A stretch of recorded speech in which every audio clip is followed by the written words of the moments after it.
Carta a los Hebreos. Contenido. 1. Epístola a los Hebreos. 2. Autor. 3. Fecha. 4. Marco histórico. 5. Desarrollo del libro. Epístola a los Hebreos. Libro que en la colección del Nuevo Testamento se coloca después de las epístolas de Pablo. Se considera a Hebreos como uno de los escritos neotestamentarios más difíciles de analizar, en parte porque no se tienen detalles específicos sobre las circunstancias que la motivaron, ni quiénes eran los destinatarios, ni quién la escribió. Es evidente que los destinatarios eran creyentes hebreos, pero no se sabe si vivían en Israel o si pertenecían a la dispersión. El texto no da testimonio directo de la presencia de gentiles entre ellos, aunque los principios que enuncia sean aplicables a todos los cristianos. También es claro que esos creyentes sufrían la tentación de retornar a los rudimentos del Antiguo Testamento. La carta se propone demostrarles que el nuevo pacto es muy superior al viejo. Autor. En ciertos manuscritos aparece con un título o encabezamiento que dice que fue el apóstol Pablo, pero el texto mismo no lo dice.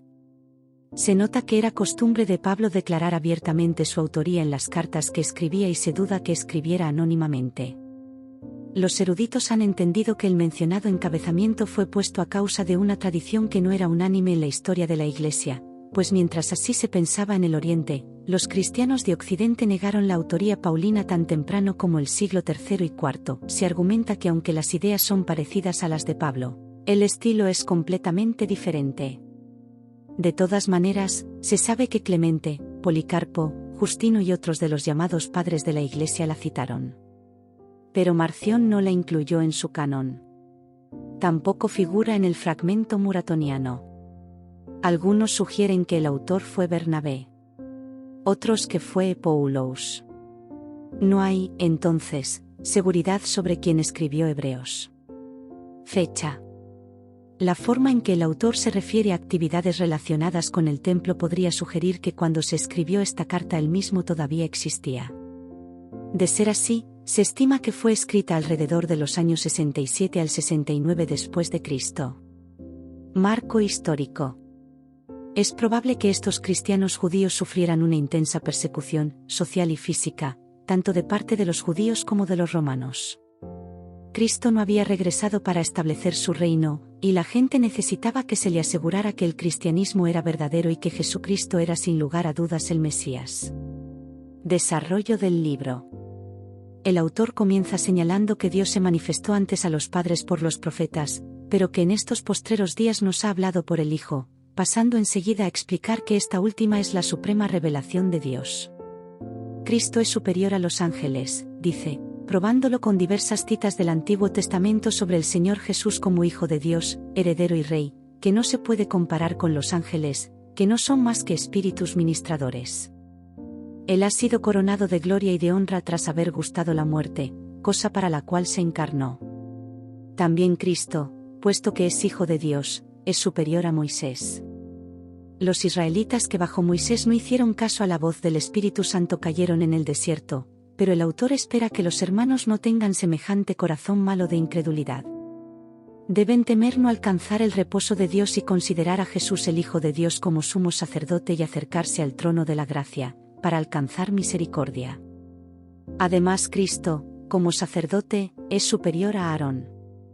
Su sacerdocio es según el orden de Melquisedec. Los creyentes deben dejar los rudimentos de la doctrina de Cristo y adelantarse en la fe, guardando lo básico del Evangelio. La promesa de Dios a Abraham fue hecha bajo juramento. Dios promete y jura. Esto representa un fortísimo consuelo a los que se agarran de Cristo, la esperanza.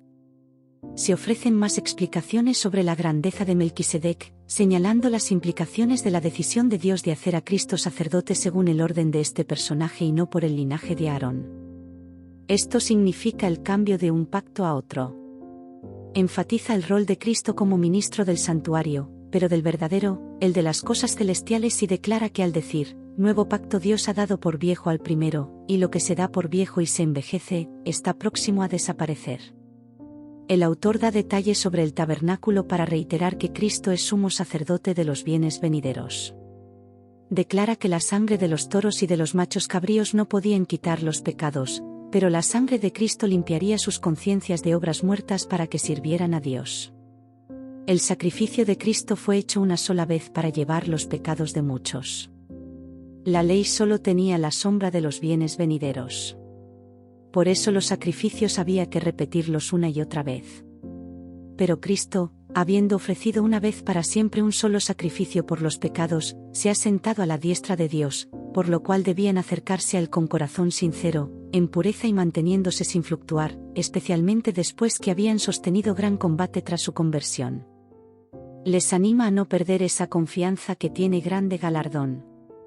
Para ello es necesario vivir por la fe. Les pone muchos ejemplos de hombres que sirvieron a Dios mediante ella, animándoles a seguir su ejemplo, puestos los ojos en el autor y consumador de la fe, que es Cristo Jesús. En el combate contra el pecado ellos experimentarían la disciplina de Dios, la cual les demuestra que Él les trataba como verdaderos hijos porque, ¿qué hijo es aquel a quien el Padre no disciplina? Exhorta a los hermanos a levantar las manos caídas, a andar en lo recto, siguiendo la paz y la hospitalidad, tratando de alcanzar la gracia de Dios. Les recuerda la historia de Esaú, que después de menospreciar su primogenitura no tuvo oportunidad para arrepentimiento. El caso de los hebreos era mucho más fuerte. No se habían acercado a un monte físico como el Sinaí, sino al monte de Sión, a la ciudad del Dios vivo, Jerusalén la celestial, a la compañía de muchos millares de ángeles, a Jesús el mediador del nuevo pacto. Termina con otros consejos prácticos sobre el amor cristiano, la atención a los presos, el matrimonio, el cuidado de los pastores, etc.